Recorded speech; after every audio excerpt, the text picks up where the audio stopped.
Greetings, church. It's the end of February, beginning of March, 2021. We're almost a year now into this pandemic season of wilderness, with the wilderness being the metaphorical image we've carried all along this journey.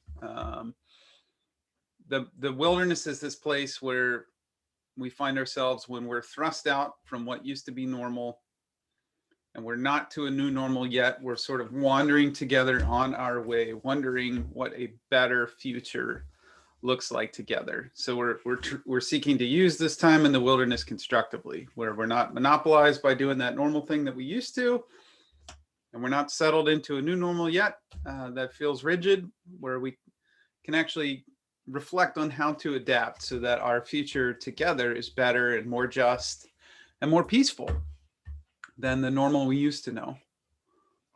As we've used this time to look back on the life we knew and to look more deeply within, we've sought to better understand these physical tendencies that have evolved within all of us as a creature. The tendencies to fight, to assume negatively about others, and to tribalize with those who are like us. And we've considered how these tendencies instinctively and organically take shape collectively in our culture as these destructive isms. This is the racism, the antagonism, the rugged individualism, and so many more that we've considered in this series that we think are ways forward. We think will save and protect us, but actually are lies, because they counterproductively destroy that sense of belonging and safety and peace that we all crave as a people. And so the way forward is a different way than what our physical tendencies tell us. We've named the need for a spirituality, whether that's grounded in a particular practice of religion or not, that is different from and counteracts these physical forces and voices. Locating a different guiding voice that speaks a different word and vision about who we are and how we relate to one another. And we've started to consider some different practices that anybody can do that nurture that spiritual voice within to help us move beyond these physical, animalistic, counterproductive, destructive tendencies. We've considered the spiritual practices of what prayer really is, meditation, mindfulness, and the difference between the two, gratitude, seeking honesty in what we say, but also in what we hear, evaluating what we hear. We've considered the practice of fasting, not just refraining from certain foods on particular days for legalistic reasons, but this practice of refraining from consuming other voices and ideologies simply for self-serving and self-indulgent ways. We've considered the practice of feasting, eating with a purpose, where the practice of giving and receiving hospitality opens up a new space between people where we can nurture a new peace with those with whom we eat. These spiritual practices, we've acknowledged, can't be practiced by any other animal. These are what set us apart and make us unique, is this capacity for a spiritual dimension to our living and not just a purely physical one. In this episode, we consider the ninth spiritual practice, which is simplifying. I wonder what associations come to mind when you hear the word simplifying. Maybe you think of technology and how the purchase of a particular object or service makes a task easier and therefore makes life more simple. Maybe you think of organization as a pathway to simplicity, and how the pathway to a life of less effort is to have better lists and schedules and routines and systems for where things belong. Maybe you think that of simplifying as an exercise of going from more to less, seeking fewer objects, fewer items on the to-do list, fewer appointments on the calendar. And these could all be expressions of simplifying, although some may be paradoxically counterproductive. We'll get into that in a later episode. But to best understand this practice, we have to go under the surface of these outward expressions of seeking simplicity. Under the surface, at its core, at our core, simplifying is not about objects, tasks, appointments, but about intentionally adjusting expectations. Because the goal of simplifying, the reason we might feel a compulsion within us to simplify, is not actually about wanting to be more efficient, but it's about feeling less worry and fear. Disconnecting ourselves from worry and fear. And as we'll consider here, that worry and fear is directly linked to the expectations we form about the self, about others, and about the circumstances of our life around us. Our consideration of this spiritual discipline of simplifying is going to be spread across several episodes as we explore how expectations around things like possessions, experiences, career earnings and ladder climbing, or political or religious beliefs lead to the experience of worry and fear that are birthed out of these tendencies to fight, assume, and trivialize, and drive us into these lives that just get life sucking. These are the kind of layers that we're going to consider when we ask questions like, where and why am I feeling so worried and fearful all the time? Why am I driven so deeply by expectations that are so complicated and burdensome? And how can I intentionally seek to simplify my life so that it's not just about this heavy and exhausting journey of trying to meet all these layers of expectations and worrying all times of day and night if I have the right possessions, experiences, goals, beliefs, and politics that will keep me out of fights that I can't win, reduce the chance of others assuming negatively about me, and keeping me feeling in the safety of belonging to the tribe with the Joneses or whomever else. So to understand why this is true, this connection physiologically between worry, fear, and expectation, we have to better understand how our brains have evolved to work. What we experience as worry is what our brains stir up when there is an observable a difference we can experience between our expectations and what is actually true. This worry experience that happens can be immediate, worrying in the moment because of something we see or experience that does not match our expectations.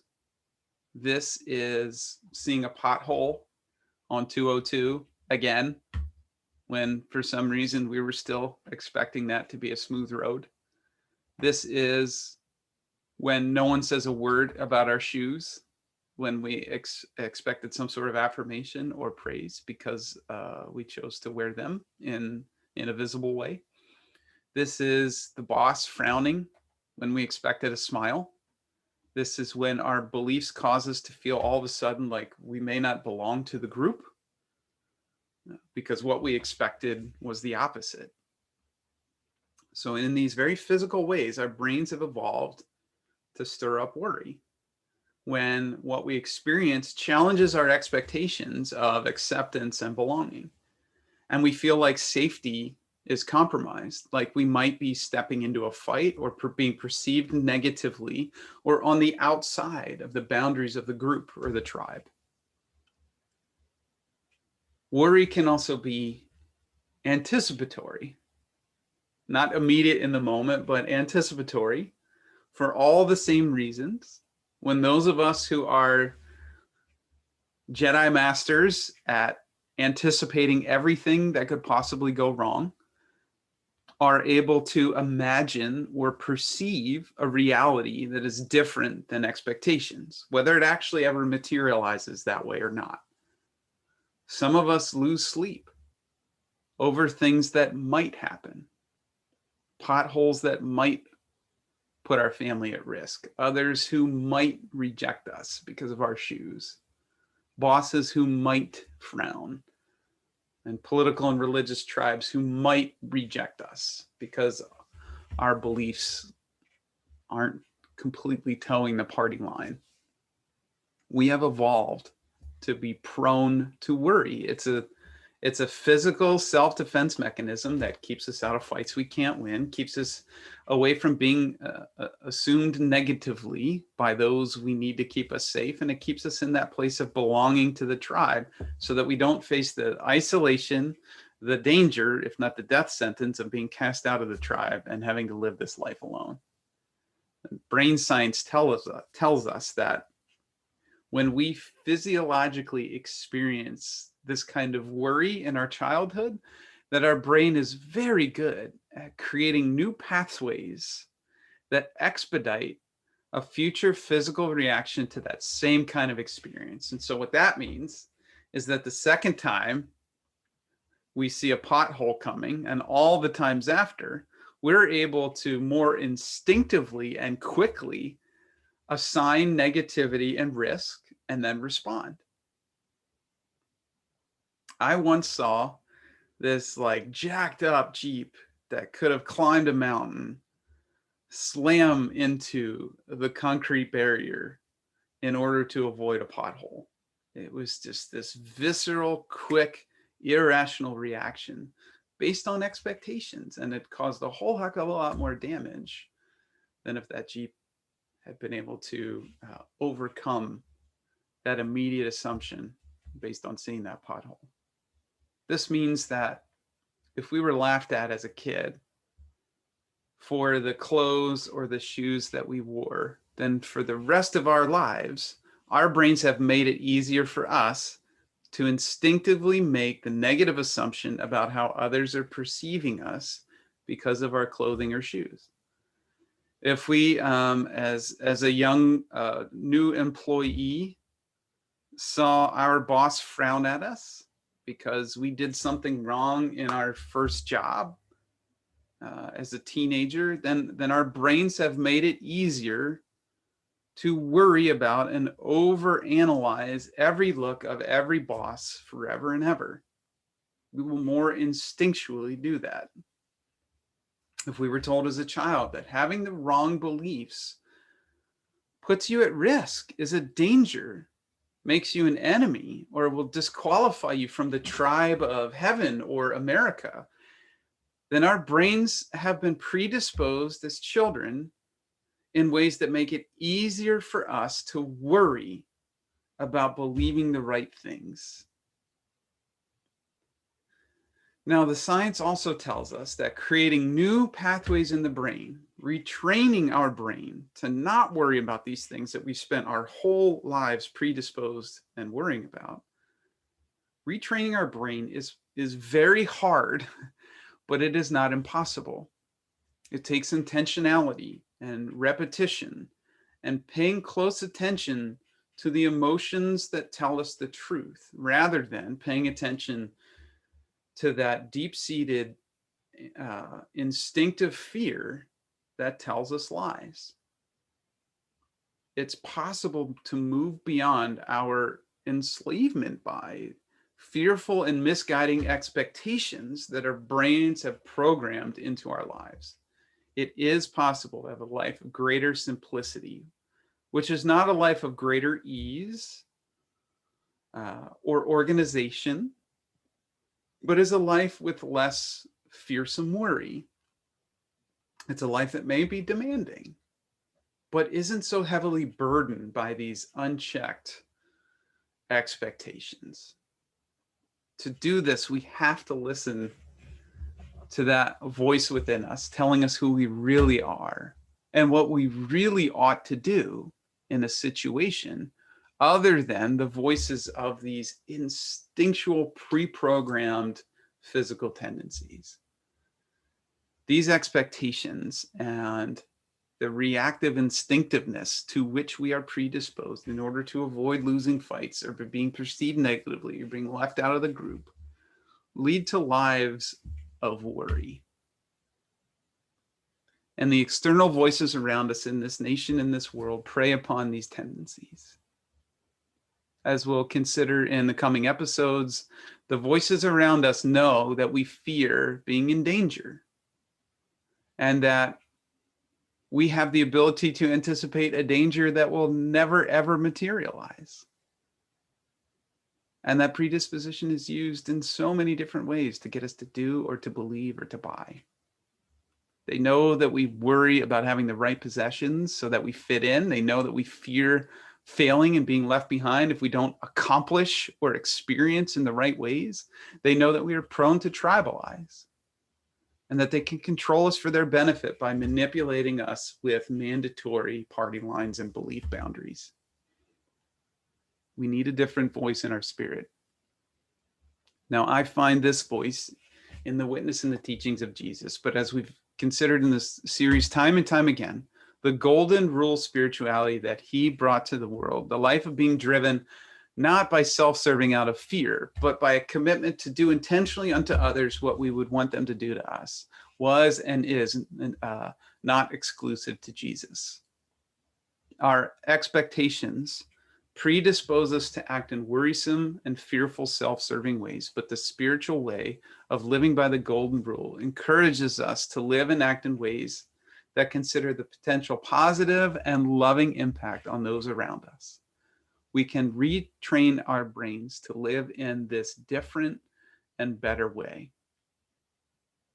So Jesus made this invitation to those who were seeking to learn from him and for their lives to be reshaped into closer conformity to his example. He said, "Do not worry, saying, what will we eat or drink or wear? For it's the Gentiles, those who don't yet know the truth I bring of God's goodness and grace, who strive for all these things. Those who are yet disconnected from God and the divine truth and God's rhythms for this world are worrisome." And indeed, he says, your heavenly Father knows that you need all these things. So strive first for the kingdom of God and his righteousness, and all these things will be given to you as well. So do not worry about tomorrow, for tomorrow will bring worries of its own.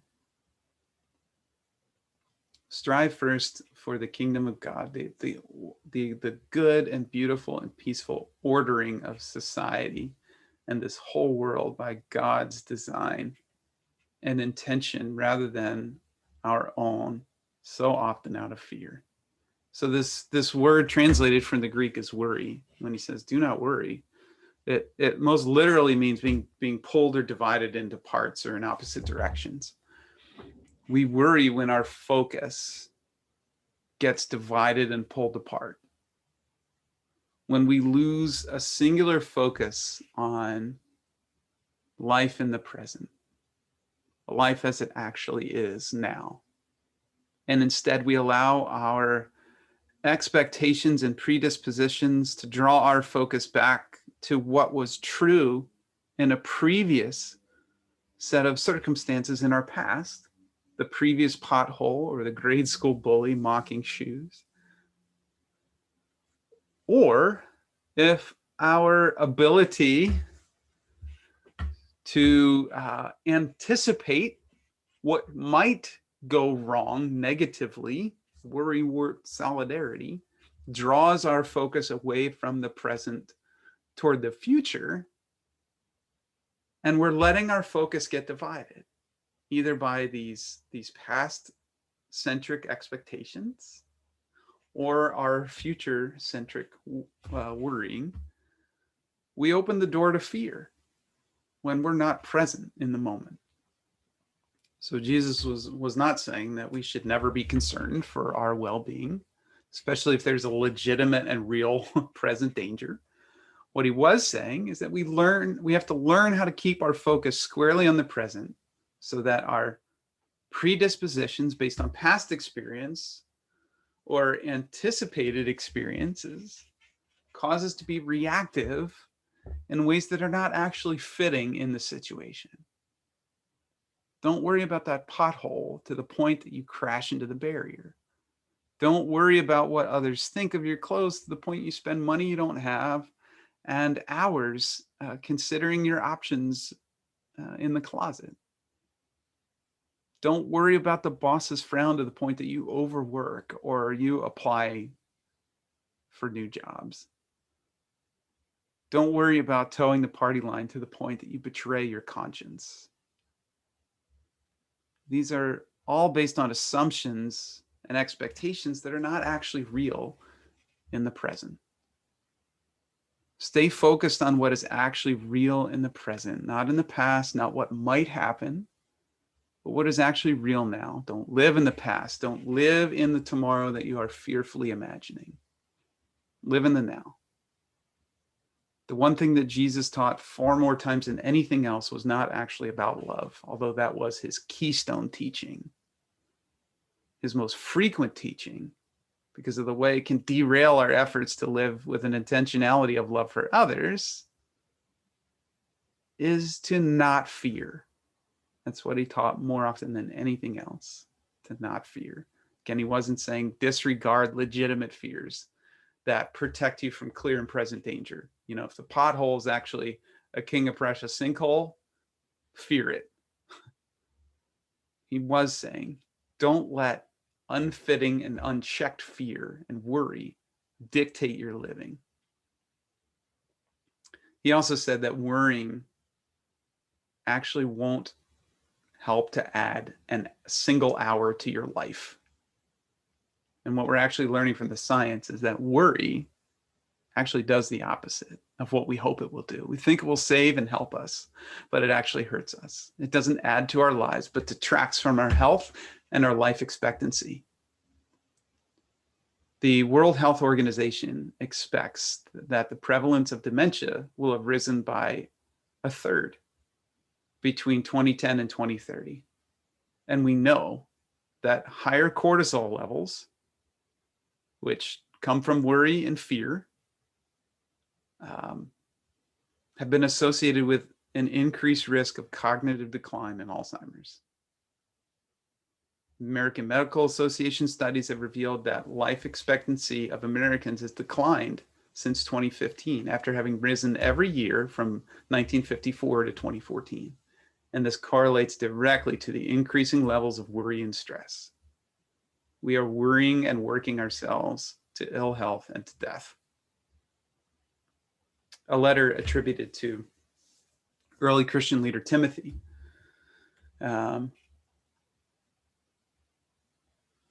contains, this bit of guidance based on his commitment to the way of Jesus. Timothy writes this: God has not placed within us a spirit of fear or cowardice, but rather a spirit of power, the ability to make good things happen, a spirit of love, the ability to act with intentionality for the well-being of others rather than just reactively for the sake of self, and a spirit of self-discipline, the ability to be discerning, thoughtful, sensible, prudent, to do what is fitting of the reality of the circumstances. The spiritual life, the life of a more universal and creative voice within us, is not driven by worry and fear and lacking the courage to do what is fitting. The spiritual life is the life of intentionality, goodness, love, and fitting action. Although this kind of intentionality is more demanding than lives of simple reactivity and instinct, the promise is that it is also better, healthier, and more fulfilling. Jesus made that promise this way. Come to me, come to my way of being and living, all who are toiling and heavy burdened, and I will give you rest. Come to his way, all who are living with exhaustion, worry, and the constant burden created by expectations, and discover a more restful, healthy, powerful, and good life. Do not worry, because it will not add a single hour to your life. Stay tuned as we begin in the next episode to consider how to intentionally disconnect ourselves from these unhealthy expectations that drive us to worry, and instead to seek a simpler and a healthier life. Stay home, stay safe, wear a mask, get a vaccine if you can, please. Be well and warm, and peace to all.